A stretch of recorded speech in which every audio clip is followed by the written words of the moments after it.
Hello, my name is Joe Holmes, and I work with H&M Realty Group. I'm a real estate investor. I've been an investor for over 40 years, and I'm going to teach you everything, hopefully, that you need to know about wholesaling. Wholesaling 101 is the topic today.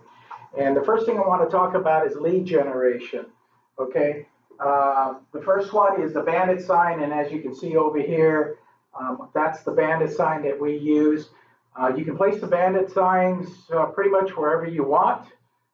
Know this, that anywhere from, I would say, Irvine south, Caltrans is very aggressive. The cities are very aggressive. So if you put your sign up, let's say midnight, 1 o'clock in the morning is when usually my guys are out putting signs. They probably will be taken off by 7 or 8 o'clock in the morning. So we don't concentrate in those areas. We concentrate more into cities like Anaheim, Santa Ana, older, more established cities. Try to stay away from the freeway entrances and off ramps. I know that's a prime target for people, but we try to stay away from that, hoping that our sign is going to last at least 3 or 4 days and hopefully in through the week. I've had people tell me that they put them out on Fridays, they come pick them back up on Sundays. Usually the people that are actually cleaning up the areas and taking down these signs, garage sale signs, for sale by owner signs, things like that, working Monday through Friday. But I've also found a case that they're actually working on weekends as well. So I'll leave that up to you where you want to place your signs. But lead generation, there's 5 things we're going to talk about, and that's number 1. Number 2, cold calling. So cold calling is simply just like it sounds. You can literally get yourself a list, whether it's a probate list, NOD, which is known as a default list, a recently divorced list, any type of list that you want to get your hands on, you have access to, definitely start calling. And it's just a matter of numbers. You call 100 people, maybe you get 1 deal. You call 1,000 people, you get no deal. So it just really depends on how good are you at, what kind of list you have. Is it a current list? Is it an old list? It just depends on what kind of list you have that you're going to be calling on.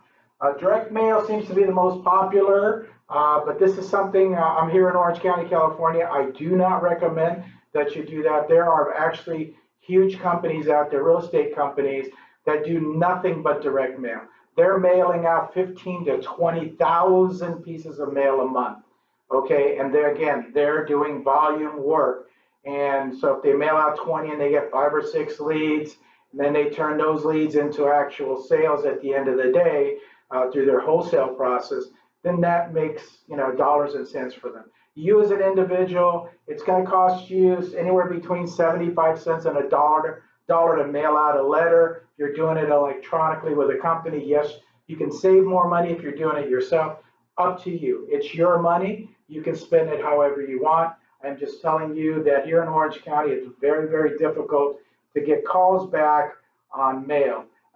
As you well know, if you live in a home and you get junk mail, usually you look at it and you throw right into the trash can. And that's usually what happens with this type of mail as well. But you can try it out.